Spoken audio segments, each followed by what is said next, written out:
Hi guys, Asaba Khair. Buenos días. Todas cosas es muy bien cuando Dios en sus corazones. Welcome. Bienvenidos. Aquí Professor de Casa. So guys, yesterday you saw the progress. So this is just an overview. So these are the aircraft looks. It's a nice Friday. Jumma. It's a nice Friday. You can actually see that balance. The angles are right, the dihedral is right, so the dihedral on -2. Remember yesterday I said that -2 is to increase controllability. Controllability is very important, especially in cruise flight. You want to make sure that the aircraft remains airborne for lengthy. So when the aircraft remains lengthy periods, you definitely have to reduce its stability, but must still be positive.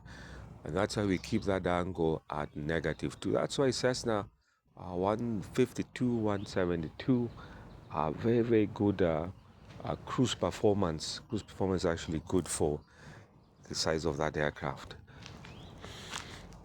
Right. Some of you guys, I can ask a trivia. You know what this is for? Whenever you put this, so these are tapered. So this aircraft has a tapered leading on the horizontal, and also it has a taper elevator. And you can see my rudder is complete. So you can see the rudder there. It's complete. You can see the rudder surface. The movement is perfect, just the way I want. And guys, another trivia, you know the rudder is actually a percentage. So any flight control surface is a percentage of the main surface. So if it's a rudder, it's a percentage of the vertical fin, usually 20 to 30. So notice most of these aircraft we work with 20 to 30. 20 to 30, 20 to 30. Okay? But as the aircraft becomes larger, that may actually change. Okay? But for small aircraft, because we're looking at is very good stability, so that control. Another thing, if you want to know how stable your aircraft is, you also stability versus control. You look at your rudder. One, rudder movement, and number two, in terms of the maximum angle, maximum deflection. The larger, it just tells you that the aircraft is extremely stable. That's why we need more rudder deflection just to try to bring up the controllability. And also another way you can determine is these aircraft, the elevator deflection up is 22. Remember, up deflection meaning we're trying to improve controllability, and down one is 18. Because the aircraft is extremely stable, the downward deflection should be less. If you make the downward deflection more than the upward, meaning the nose down to be more, it's going to be a challenge. You're going to have an excessive stable aircraft.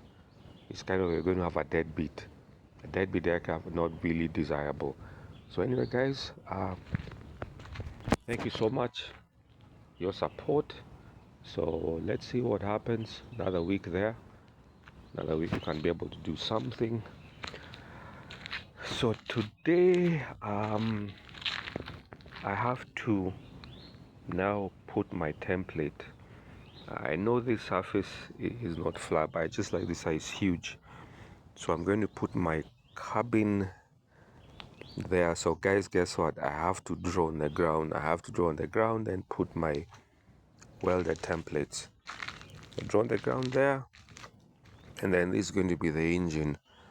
And then I bring everything together. And then I still have to drill. So where these brackets, you can see those brackets. And here, this support. So I have to drill there. Put a bolt. So a bolt is going to be there. Another bolt is going to be there. Another one there. And at the aft section. So you can actually see how everything has fallen perfect into place, right?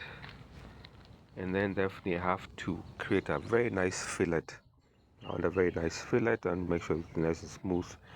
So once everything is said and done, all these welds, I have my flap disc, I'll be able to grind and everything will fall out smooth. So anyway guys, thank you so much.